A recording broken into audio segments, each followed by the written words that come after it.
One time again Aki Chaudhary in front of you, और आज मैं आपको पढ़ाने वाला हूं क्लास 9th बुक का नाम गणित मंजरी का 3.3। और अभी तक आपने 3.1 और 3.2 नहीं देखा है तो आप डिस्क्रिप्शन में जाकर उसका लिंक देख सकते हैं, या फिर प्लेलिस्ट में जाकर आप डायरेक्ट उस वीडियो को देख सकते हैं। तो ज्यादा टाइम ना वेस्ट करते हुए आइए करते हैं हम फर्स्ट क्वेश्चन। सिद्ध कीजिए कि निम्नलिखित परिमेय संख्याएं बराबर होती है। तो अब आपका पूछ रहा है परिमेय संख्या। भाई परिमेय संख्या क्या होती है? परिमेय संख्या वो नंबर होता है जिसे हम p बटा क्यूब में लिख सकते हैं। एक ऐसी संख्या जिसको हम p बटा क्यूब में लिख सकते हैं, मतलब वो एक ऐसी संख्या जिसको हम बटे में लिख सकते हैं, मतलब 1/2, 3/4, 4/5 या फिर 4/2, ये सब के सब परिमेय संख्याएं हैं जो भी बटे में लिखते हैं। हाँ, बस इसको हम p बटा क्यू कहते हैं, ये बात आपको याद रखनी है। तो ये सारे के सारे हमारी संख्याएं जो परिमेय संख्याएं हैं। अब इसको हम p बटा क्यू के रूप में जानते हैं, हम कहते हैं p बटा क्यू, x बटे y भी कह सकते थे, लेकिन इसका एक पहचान है p बटे क्यू। एक ऐसी संख्या जिसे हम p बटे क्यू में लिख सकते हैं उसे परिमेय संख्या कहते हैं। A number which is form in the p by q it's called rational number. तो इसको इंग्लिश में रेशनल नंबर कहते हैं। ठीक है, अब यहाँ पर एक चीज ध्यान देने वाली बात है, ये वाला नंबर इससे कट जाएगा तो आएगा 2। अब तुम कहोगे ये तो बटे में है ही नहीं, तो ये परिमेय संख्या नहीं है, लेकिन ये परिमेय संख्या है क्योंकि इसके बटे में 1 है। याद रखना, 1 2 3 4 5 6 7 8 जितने भी नंबर्स है जो नेचुरल नंबर्स होते हैं वो भी एक परिमेय संख्या होती है। अगर वो पूर्णांक है उसके नीचे भी 1 होता है, तो पूर्णांक भी एक परिमेय संख्या है और नेचुरल नंबर मतलब प्राकृत संख्या भी एक परिमेय संख्या है। ठीक है, तो हमें क्या करना है, हमें इनको बराबर प्रूफ करना है। अब देखो, अब बराबर करने के लिए इन नंबरों की एक खास बात होती है। मान लो मेरे पास 8/14 है, भाई परिमेय संख्या है, ये परिमेय संख्या तो है, पर जो एग्जैक्ट परिमेय संख्या होती है वो नहीं है। एग्जैक्ट परिमेय संख्या कौन सी होती है? एग्जैक्ट परिमेय संख्या वो होती है जिनके ऊपर अंश नीचे हर, अंश और हर के अंदर एक कॉमन हो। क्या कॉमन हो? सिर्फ एक कॉमन हो, वो सिर्फ 1 के मल्टीपल होने चाहिए, मतलब और किसी संख्या के मल्टीपल नहीं होने चाहिए। अब यहाँ पर देखो, यहाँ पर 8 और 14 है। अब 8 जो है ये 2 का मल्टीपल है, मतलब ये 2 के पाड़े में भी आता है, 2 के पाड़े में नीचे वाला भी आता है, मतलब 8 भी 2 के पाड़े में आता है, 14 भी 2 के पाड़े में आता है। तो इसको पहले 2 से काटना पड़ेगा, 2 चौक 8, 2 सत्ते 14। अब जो हमारे पास नंबर आया है ये एक पूर्ण रूप से परिमेय संख्या है, क्योंकि इन दोनों के बीच में जो कॉमन नंबर है वो 1 है, तो उनका कॉमन नंबर हमेशा 1 होना चाहिए, मतलब 1 का मल्टीपल होना चाहिए, 1 के ही गुणज होने चाहिए। समझ में आ गया दोनों में क्या अंतर है?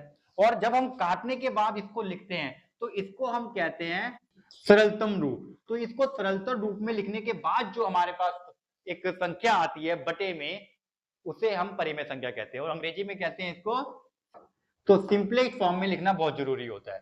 ठीक है, नो डाउट। अब देखो यहाँ पे, अब यहाँ पर हमारे पास 2/3 है, यहाँ पर हमारे पास 4/6 है। अब दोनों के दोनों परिमेय संख्याएं हैं। क्या ये दोनों अलग अलग परिमेय संख्याएं हैं? क्या ये दोनों एक जैसे परिमेय संख्याएं हैं? हमें बताना है, हमें बताना है, हमें सिद्ध करना है कि ये बराबर है। अब बराबर सिद्ध करने के लिए क्या करना होता है, कभी भी कोई भी नंबर अगर बटे में दे रखे हैं तो उसको आप सरलतम रूप में चेंज कर दो, मतलब काट पीट के छोटा कर दो।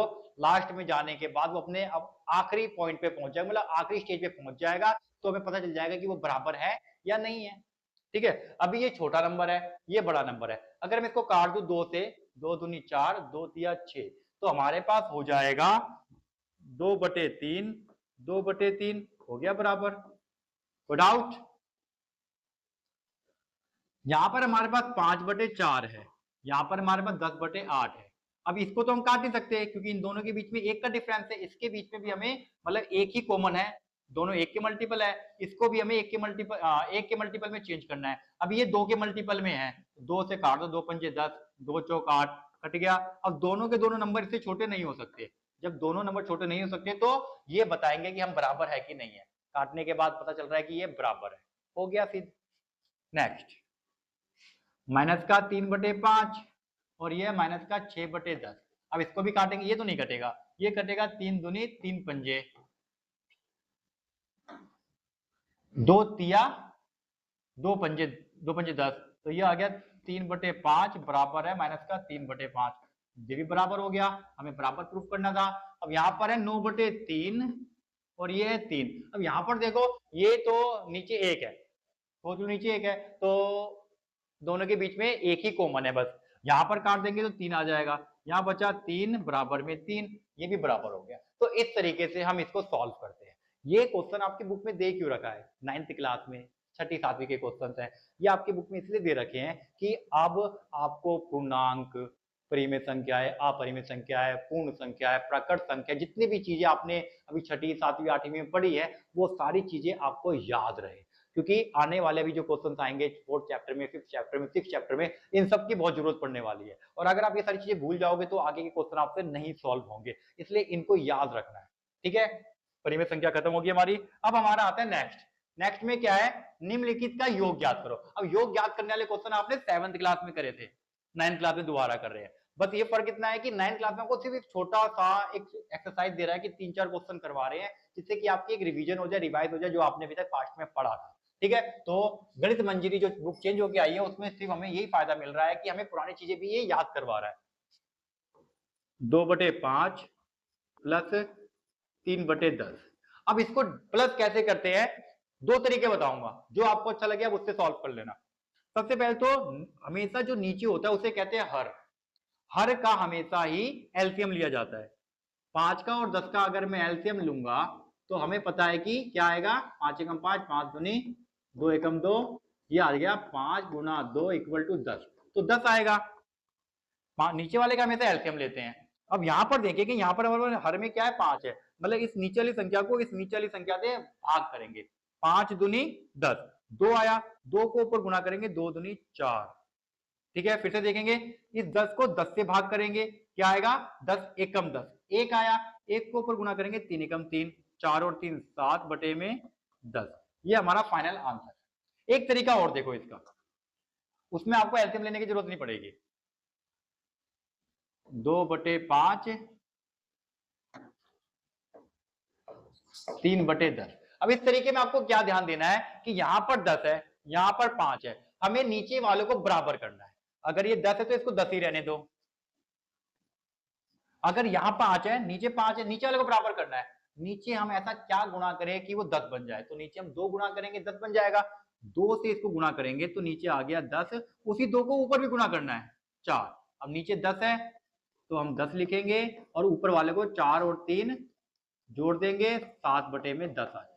ठीक है, तो इस तरीके से ये हो गया एलसीएम मेथड से, और ये बिना एलसीएम के इस तरह से सॉल्व करते हैं। ठीक है, तो बड़े बड़े क्वेश्चनों को भी हम इस तरह से सॉल्व करके बड़ी आसानी से कर सकते हैं, जहां पर एलसीएम लेना बड़ा मुश्किल होता है।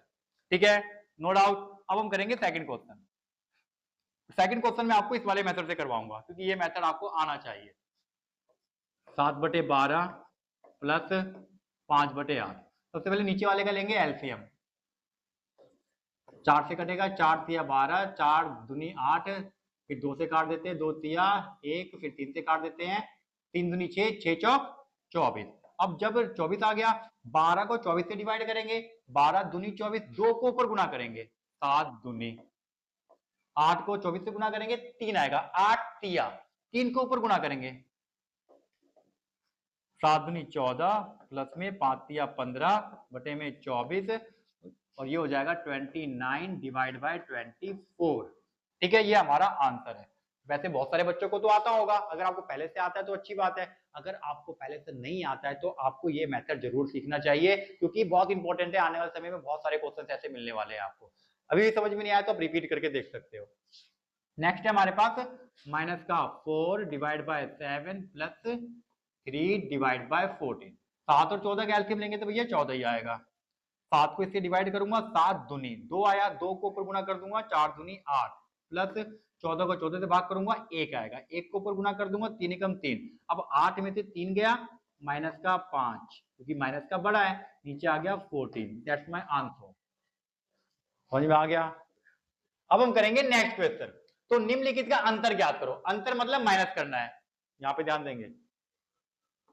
5/6, इसको एलसीएम लेंगे, 6 और 4 का एलसीएम आ जाएगा 12। 6 को 12 से डिवाइड करेंगे तो 2, 2 को गुणा करेंगे 10, 4 को 12 से डिवाइड करेंगे 3 आएगा, 3 को गुणा करेंगे 3 एकम 3, 10 में से 3 गया, 7 बटे में 12। नेक्स्ट 11 डिवाइड बाय 8 माइनस का 3/4। 4 और 8 का एलसीएम आता है 8, 8 को 8 से डिवाइड करेंगे 1 आएगा, 8 एकम 8, एक को ऊपर गुना करेंगे 11 एकम 11, 4 को 8 से डिवाइड करेंगे आएगा 2, 2 को ऊपर गुना करेंगे 2 तिया 6, 11 में से 6 गया 5, 11 प्लस का इसलिए 5 भी प्लस का आएगा। यहाँ पर देखेंगे माइनस का 7 divide by 9, minus minus plus 2/3, 9 और 3 का एलसीएम आता है 9, 9 को 9 से डिवाइड करेंगे 1, 1 को गुना करेंगे माइनस का 7, 3 को 9 से डिवाइड करेंगे 3 तिया 9, 3 को गुना करेंगे 6, 7 में से 6 गया 1, बड़ा कौन सा है माइनस का, इसलिए आंसर माइनस। अब करेंगे नेक्स्ट, करेंगे हम नेक्स्ट, तो नेक्स्ट में है 4, 4 पे मल्टीप्लाई करना है। सबसे आसान होता है बच्चे मल्टीप्लाई करना, क्योंकि मल्टीप्लाई में हमें मतलब मान लो कि a बटे में b है और c बटे में d है, तो हमें इसको इससे मल्टीप्लाई करना है और इसको इससे मल्टीप्लाई करना है, मतलब सामने सामने मल्टीप्लाई करना है, सामने सामने मल्टीप्लाई करना है। 2 तिया 6, 10 तिया 30। अगर यहां पर आप चाहो तो एक काम और कर सकते हो, अगर कट जब मल्टीप्लाई कर रहे हैं ना तो हम काट भी सकते हैं, पर याद रखना प्लस माइनस में कभी नहीं काटते, मतलब यहाँ पर अगर हमें माइनस करना है तो हम ऊपर नीचे नहीं काट सकते, यहाँ प्लस करना है तो भी नहीं काट सकते, लेकिन जब मल्टीप्लाई हो रहा हो डिवाइड हो रहा हो तब काट सकते हैं। तो 3 से 3 कट गया, ऊपर नीचे ही कटेगा हमेशा, 2 एकम 2, 2 पंजे 10, लो सॉल्व भी नहीं करना पड़ा, 1/5 आ गया। इसको भी हम ऐसे करेंगे, तो मल्टीप्लाई में हम काट सकते हैं, ये बात आपको याद रखनी है, और काटा पीटी हमेशा ऊपर नीचे होती है, तो यहाँ पर तो कुछ भी नहीं कट रहा ऊपर नीचे, तो हम क्या करेंगे 7 पंजे 35 मल्टीप्लाई कर देंगे, 11 अट्ठे 88, ये हमारा आंसर हो गया। अब यहाँ पर क्या है हमारे पास माइनस का 4/7 मल्टीप्लाई 5/14, ये कट रहा है, देखो यहाँ पे 2 दूनी 2 सत्ते, अब तो नहीं कट रहा, तो 2 पंजे 10, 7 सत्ते 49, सॉल्व, इजी इजी क्वेश्चन थे बिल्कुल ही।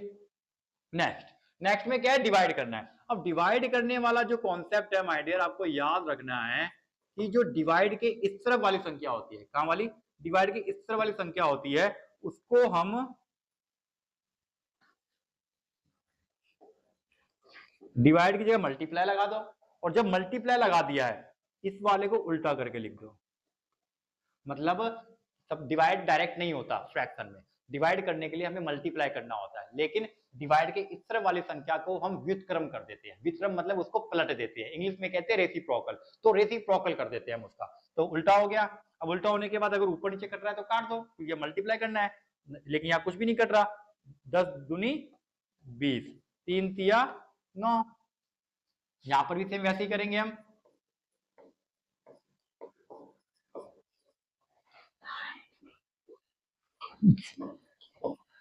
इस तरह वाली संख्या को क्या करेंगे हम पलट देंगे और मल्टीप्लाई का साइन लगा देंगे,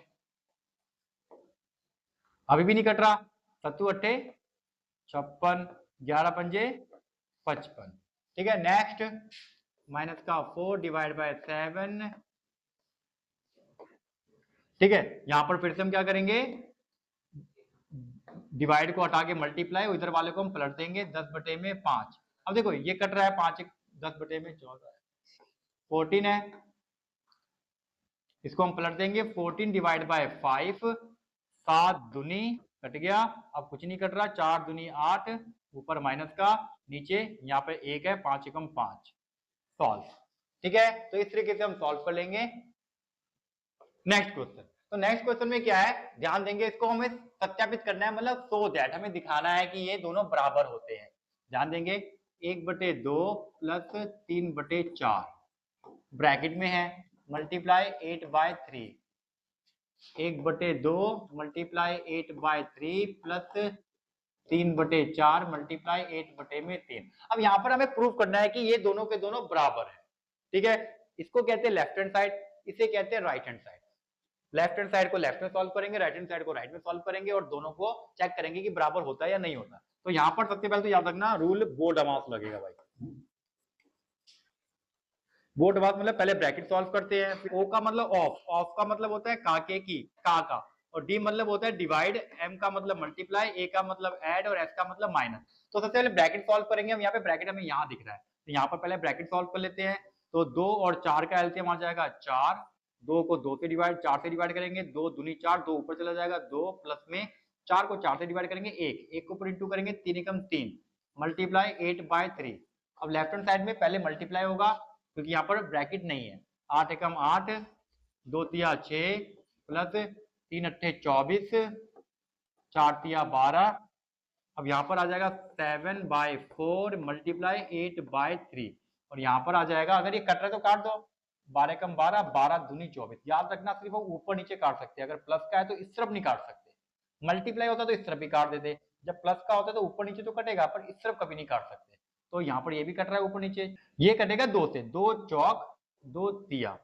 ठीक है, यहाँ बच गया 4/3 प्लस 2/1। तो यहाँ पर ये 4 एकम 4, 4 दूनी 8, मल्टीप्लाई था इधर उधर कट सकता है। अब 7 दूनी 14, 3 एकम 3, 4।